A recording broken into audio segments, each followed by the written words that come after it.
Hi, hello everyone. Welcome back to my channel. In this video, we'll be discussing on complaints and adjustment letters. Kindly watch the video till the end, like it, share and subscribe the channel. If you have any comments of the video, please put your comments in the comment box. Now, let us move to the presentation here. So here the always writing of complaint is nothing but the expression of the dissatisfaction.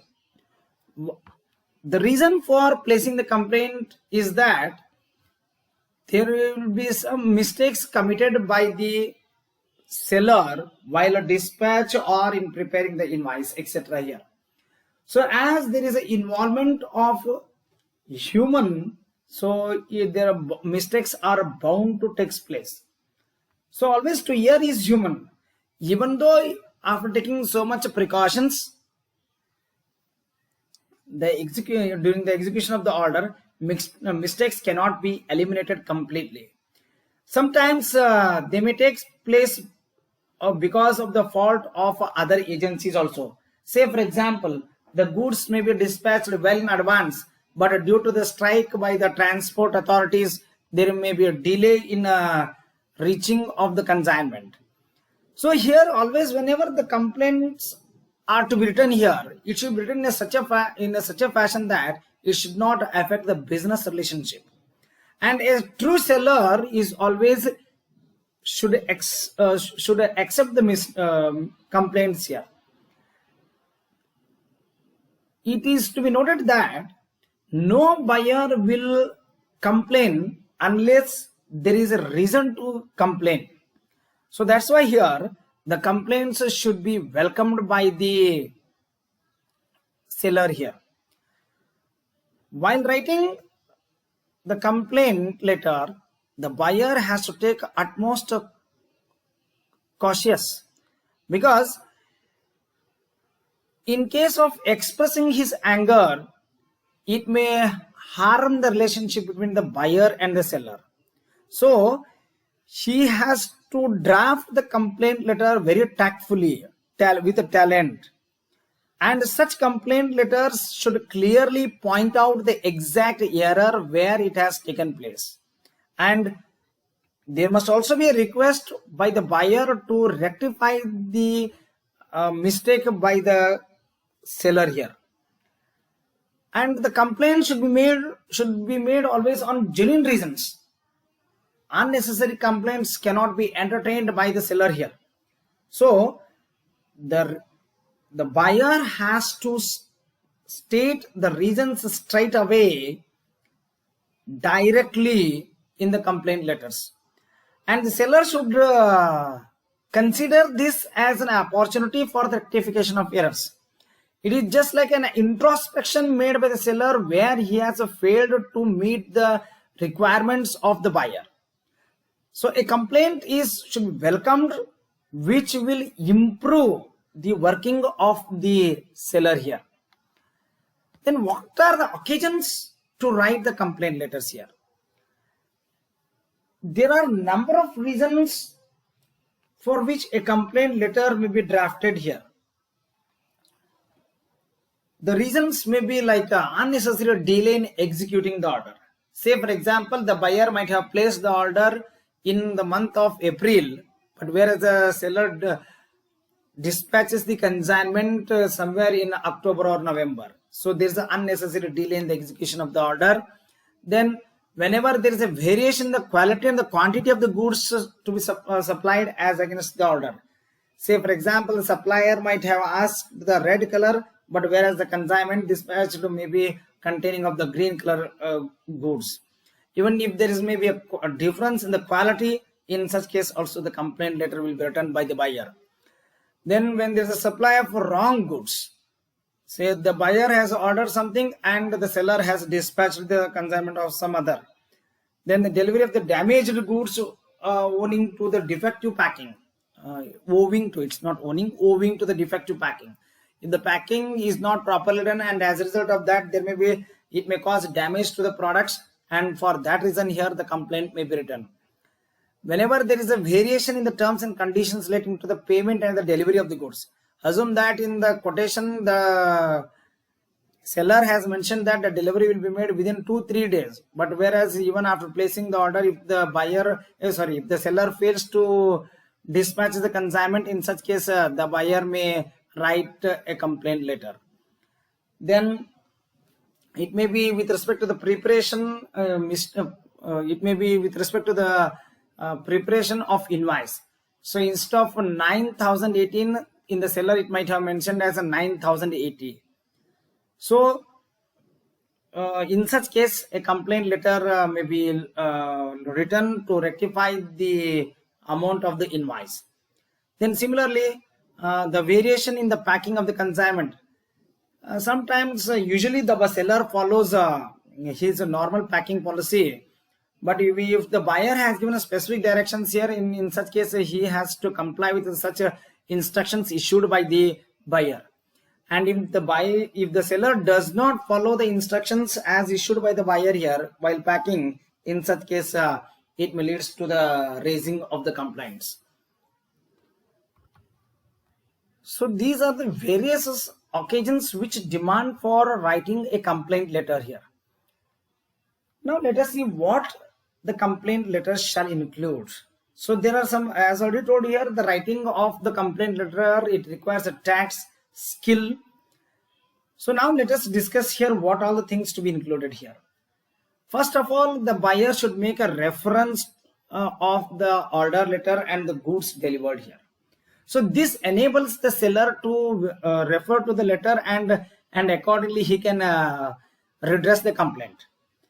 The buyer should give a clear statement or the facts of the defects in the goods, the delay in the dispatch, or the wrong calculations in the invoice made by the seller. Say for example here, instead of writing some goods are damaged, it is better to quantify it and write in the letter so that the seller will come to know. And accordingly he can take the necessary actions to rectify the mistake or redress the complaint. And there may be a delay in the dispatch.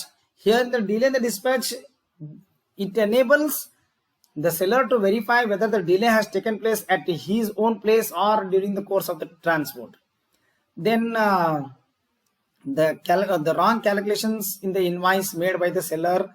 So he should clearly mention where the exact, whether it is at the time of mentioning the cost of goods is mistake, or calculation of the tax is made, or the invoice value is mistaken. So when the buyer writes clearly, when he draws the attention of the seller with respect to where the mistake has happened here, that enables for the speedy redressal of the complaint by the seller here. Then the complaint letter should express the inconvenience caused to him. So in other words, to say, the buyer should state how this has affected his business. Suppose, say for example, if a buyer has ordered goods for the festival season, and if the goods are reached after the festival season, what much of the business loss is incurred by the buyer should mention. Not only the business loss, even he should also mention the emotional loss which has been caused by the seller here. Then while drafting the complaint letter, the buyer has to write courteously and friendly manner. Of course, there is an expression of the anger, there is an expression of the dissatisfaction here, but which should not affect the business relationship in the future. The business relationship should be maintained as of now only. Then it should not hurt the feelings, because always the mistakes are bound to occur because of the involvement of the human element in all the stages of the business. So that's why here the buyer should write the letter courteously and in a very friendly manner, so that the seller will not be hurted because of the words used by the buyer. Then if possible, the buyer should suggest the redressal of the complaints. In other words, to say, this will ease the burden of the seller. So if the buyer himself provides some of the possible solutions to the problem here, so the seller can adopt or can opt for any one of the solutions suggested by the buyer, and enabling the redressal of the complaint.